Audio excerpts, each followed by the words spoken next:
On January 28, 2026, Expedition X ventures into one of America's most notorious paranormal hotspots for terror below deck.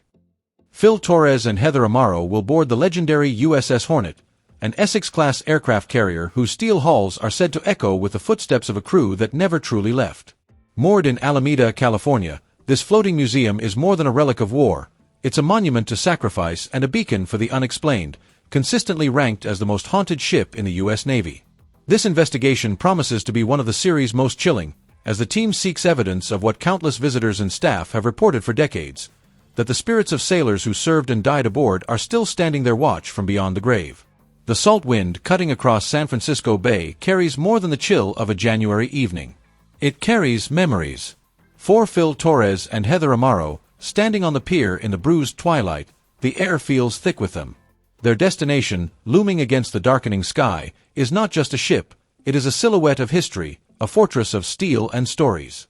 The USS Hornet doesn't just rest in the water, it broods. Tonight, for the cameras of Expedition X, they will cross the brow from the world of the living into a realm where time has folded in on itself, where the past is not a record but a resident. Their mission, to document the whispers of the eternal crew in an episode they call Terror Below Deck. To walk the Hornet's decks is to walk through a living chronicle of the 20th century. As Phil and Heather step onto the vast empty flight deck, their footsteps are the only modern sound. Here, in this very space, the thunder of Hellcat and Corsair engines once shook the air. Young men, some barely older than boys, guided aircraft into the sky towards the crucible of the Pacific War, and prayed for their safe return onto this same pitching deck. The ship is a veteran of battles whose names echo through history: the Marianas, Leyte Gulf, Iwo Jima. It survived kamikaze attacks, the sheer terror of a fiery suicide dive from which there was often no defense. But the Hornet story is not one of unblemished glory. It is a story of immense human cost, sealed within a floating, isolated city of over 3,000 souls. Heather runs a hand along the cold steel of a catapult track, thinking of the pressure. "You have to think about the emotional archaeology of a place like this," she would say later. "It's not just the big battles. It's the daily tension, the accidents in the engine room, the sailor who slips from a catwalk into a dark sea, the suffocating weight of fear and homesickness. A ship absorbs all of that." To comprehend the profound haunting of the USS Hornet, one must first navigate its storied and somber past. Commissioned in 1943, the Hornet was a titan of the Pacific Theater in World War II, a city at sea housing over 3,000 men.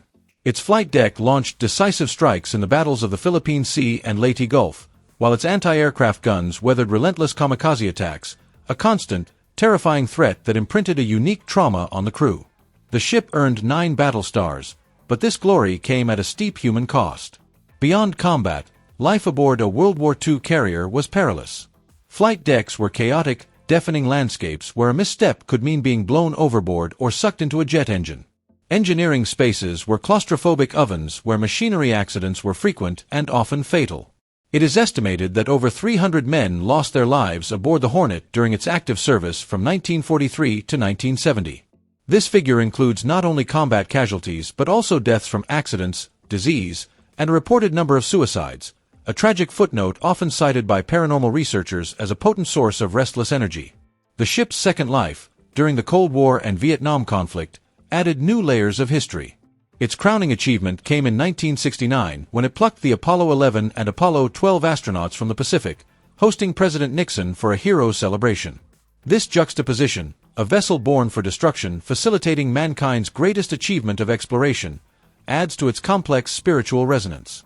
Decommissioned in 1970 and saved as a museum in 1998, the Hornet now exists in a state of suspended animation, its corridors silent but far from empty. The phenomena reported on the USS Hornet are remarkable for their variety, consistency, and historical specificity. They suggest not a single ghost, but an entire spectral crew maintaining their watch schedule.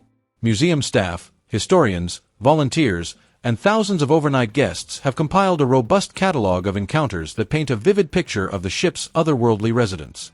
For Terror Below Deck, Phil Torres and Heather Amaro will employ their signature blend of skeptical inquiry and cutting-edge technology to dissect these legends. Their investigation is likely to follow a multi-phase approach. Historical corroboration. Before any nighttime investigation, they will consult with the ship's historians and longest-serving volunteers. They will cross-reference ghost stories with ship's logs, accident reports, and crew manifests, seeking names and events that could anchor the paranormal claims. A story about a sailor who fell from a catwalk becomes far more compelling when they can identify the exact location and date. Technical surveillance lockdown. The team will saturate targeted zones, like the engine room or sick bay, with a synchronized array of equipment. This includes full-spectrum and thermal cameras to detect anomalies invisible to the naked eye, triangulated audio arrays to capture electronic voice phenomena, EVP, and pinpoint the location of disembodied sounds, environmental sensors to meticulously log fluctuations in electromagnetic fields, temperature, and humidity that often coincide with reported activity, geophysical instruments to rule out natural explanations like infrasound, low-frequency sound that can cause feelings of dread, or vibrations from the nearby bay, provocative experimentation. In controlled settings, they may attempt to stimulate interaction. This could involve using period-specific triggers, like playing a 1940s-era radio broadcast in the mess hall, or respectfully inviting communication from a named sailor whose death is documented. The core question they will test is whether the activity is mere residual energy, a psychic recording replaying, or intelligent haunting capable of interaction. The haunting of the USS Hornet is not an isolated phenomenon but a prime example of an enduring global tradition, the haunted ship. From the ghost of Samuel Willis aboard the Flying Dutchman to the modern reports on the Queen Mary, maritime ghost stories share common threads. They speak to the unique psychology of life at sea, the isolation, the rigid hierarchy, the constant danger, and the tradition of burying the dead at sea, leaving no land-bound grave. A ship becomes a sealed world, and in death, a sailor's spirit may have nowhere else to go but the only home they knew for years. The Hornet's ghosts, therefore, can be seen as guardians of memory. They are the persistent, unresolved echoes of America's greatest generation. By investigating them, Expedition X does more than hunt for scares. It engages in a form of historical remembrance, listening for the whispers of the past in the hope of understanding the full cost of the freedoms enjoyed today. Terror Below Deck promises to be a landmark episode, marrying the visceral thrill of the paranormal with the gravitas of profound history. As Phil and Heather walk those shadowy decks, they walk alongside the ghosts of heroes, victims, and ordinary men who are, by all accounts, still reporting for duty. The episode airs Wednesday, January 28, 2026, on the Discovery Channel and will be available for streaming on HBO Max.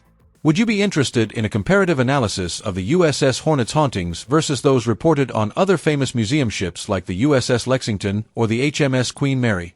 Dawn finds them back on the flight deck, exhausted and pensive. The city of Alameda is waking up across the water, its lights blinking off one by one. The Hornet, however, never truly wakes up. It simply shifts, allowing the living to visit during the day while its permanent crew retreats into the shadows. Phil and Heather have not debunked the hauntings, they have catalogued them, given weight to the whispers. They leave with hours of ambiguous audio, inexplicable sensor data, and the unshakable, personal certainty that they were not alone.